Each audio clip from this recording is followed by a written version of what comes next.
welcome everyone to the Kern Organization's Advanced B2B Sales Lead Management Strategies, a frontline report for CMOs on what's really working today. I want to welcome you all. I'm very excited. We have a fantastic panel of guest speakers, a ton of content to get through, and without further ado, we're going to jump right into it. Brian Carden, the Chief Marketing Officer of Eloqua, will be our first speaker. He's got some fantastic content on the state-of-the-art of B2B marketing, followed by Mac McIntosh, business-to-business marketing and lead generation consultant, and I will then conclude with some hot trends and new results that we're seeing from the agency today. Really, with no further ado, Brian, I'm going to throw it over to you to talk about the revolution in B2B marketing. Please go ahead. Great, Russell. Thanks so much. It's great to be here. I want to talk about what's going on in B2B marketing, but first a little bit about myself. I am the Chief Marketing Officer of Eloqua, and I was previously Chief Marketing Officer of Forrester Research, where we did a lot of research on what B2B marketers were doing, and before that I was CMO at a much larger company, Reed Business Information, about $1 billion business, and before that I was a partner in a consulting firm focusing on marketing and sales issues. But I think by far my best qualification is actually the 700 organizations around the world that are our clients. So we're sitting on top of data and marketing practices from 700 great marketers, from Apple, American Express, Dow Jones, Dun & Bradstreet, just terrific marketing organizations. And what I want to do today is to share with you what we see great marketing organizations doing that are focused on B2B, and it's really a revolution that's happening. So let's sort of step back and look at how technology has changed certain businesses. Tower records. You know, I think we all remember going to a record store, whether it was a record or an 8-track or a cassette, a DVD. Tower Records, rest in peace, is no longer in business. Think about travel agents. What an interesting concept, actually talking to a human being and booking travel. Gone. It's been disintermediated by technology. Newspaper subscriptions are down about 20% per year. The last couple of years been disintermediated. So if technology has changed all these businesses from music to travel agents to newspapers and virtually every other business, it certainly has changed marketing in some very fundamental ways. What I want to do is talk about some 5 key areas that are changing in marketing. And as marketers, we're all challenged with these things about how to deal with them. We have CEOs, we have boards of directors who are saying, what are you doing about these major changes that are happening? But our world has been rocked.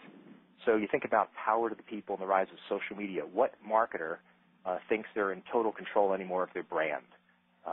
Great marketers I know, CMOs, are tweeting. Everyone has pages on Facebook and LinkedIn, and it's really a new world. And these aren't just the arm-waving days are over. This is for real. And we're seeing that some of our 700 customers around the world, these marketing organizations, are actually measuring social media, not just in terms of tweets and how many followers, but in terms of lead generation. They can actually track web traffic, and they can track closed business to social media now, which is a dramatic change in just a year ago where there was a lot of talk. Most marketers that we deal with every day are drowning in data, too much information, coming too fast. If you're like most marketers, you're drowning in click-through rates and open rates and unsubscribe rates. The real magic here is tying data to business results and finding actionable insights. What do you do? The next area is sales and marketing alignment, and the classic here is marketing is generating leads. I'm very proud of that. They turn the leads over to the sales team, and the sales team says these leads are not very good. They probably use a little stronger language than that, frankly. And so that one is being erased today by having common dashboards. And sales and marketing organizations that are world-class now are setting goals together. They're doing weekly meetings. There's total transparency about the entire sales and marketing pipeline, from inquiry to these terms that I'm going to speak of, and I think Mac's going to talk about, and Russell, and that is things like MQLs, a marketing qualified lead, an SAL, a sales accepted lead, and a SQO, some people call it SQL, a sales qualified lead to win, the entire pipeline. The next area is the all-elusive marketing's ROI.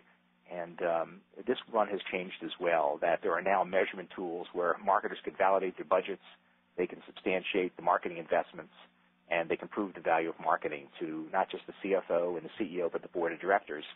And great marketers now are actually reallocating based on what campaigns, what parts of the nurturing programs, what events are the best performing, and then killing the ones that aren't.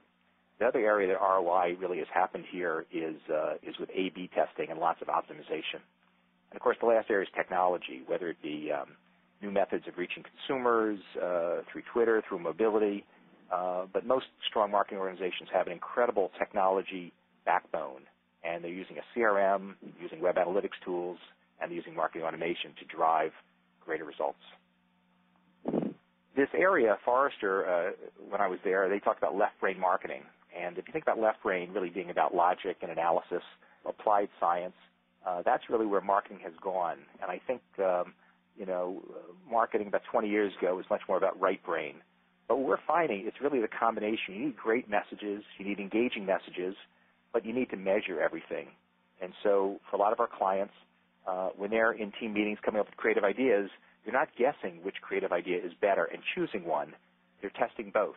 We have clients that are testing different buttons on their websites. They're testing different subject heads, different offers, just like we learn marketing science in direct mail, where you test a pink envelope against a blue envelope to see which had a higher response rate. They're doing this in real time and optimizing their sites and optimizing all their marketing programs through much stronger left brain marketing. When you look at how marketing organizations are structured now, there's very much a strong analytics and marketing operations component to it. In Harvard Business Review a few years ago, they talked about how customers' buying processes have evolved, but selling processes, for the most part, have stayed the same. But just in a couple of years, that really has changed.